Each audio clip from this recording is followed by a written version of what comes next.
Magandang araw mga boss, welcome po ulit sa aking channel. Para sa video natin ngayong araw is Raider 150 Carb Type Reloaded. So ang problema ni boss dun sa motor is may tagas dun sa block. So sabi din niya, minsan daw may time na yung motor biglang mamamatay, tas kapag ikikick malambot, tas ayaw umandar. So since yung motor is 71,000 odo, ang gagawin dito sa motor ni boss, ito top overhaul na. So, yan yung tagas dun sa block ng motor ni boss, no?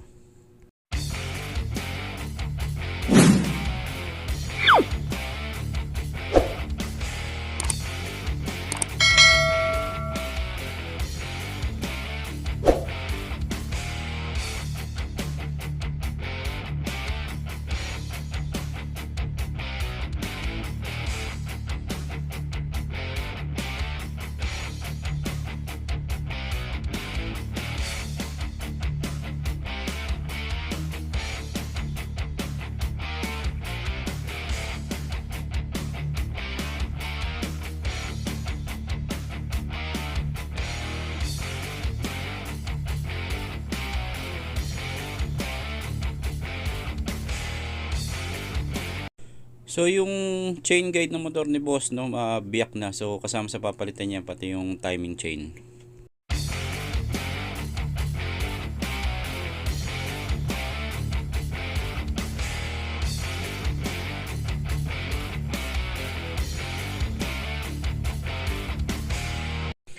So yan yung barbula na nakuha dun sa motor ni boss, no? Kung mapapansin nyo, sobrang kapal nung carbon. So yan yung nagiging cause nung loose compression mga boss, no? Kapag yung carbon na yan kumalso dun sa barbula, so yun, maglo-loose compression siya. So ang gagawin dyan, lilinisin. So mga boss, no, makapal din yung carbon na nakuha dun sa cylinder head ng motor ni boss. So yung mga yan mga boss, lahat yung carbon na galing dun sa motor ni boss.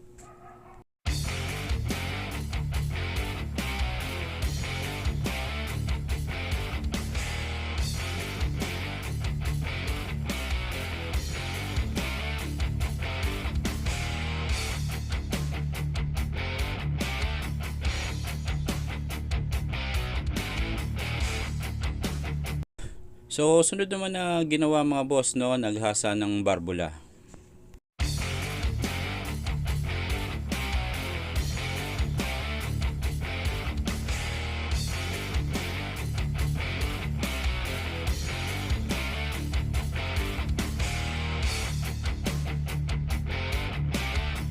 So sunod naman na ginawa, maglalagay ng bagong valve seal.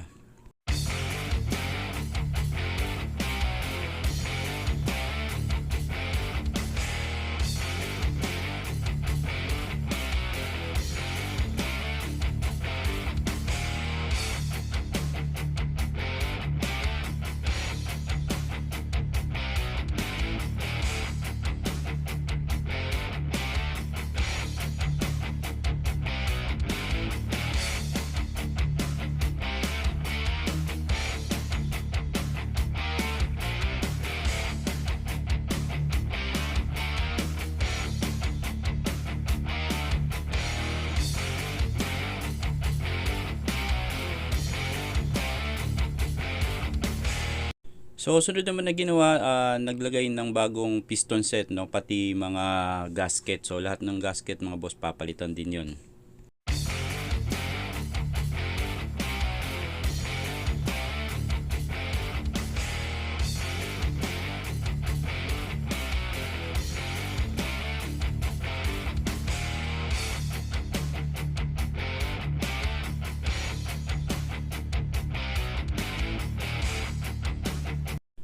So sunod naman na ginawa, naglagay ng bagong timing chain at guide.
So after na palitan yung mga damaged parts at ayusin yung motor ni boss, so umokay na yung motor niya.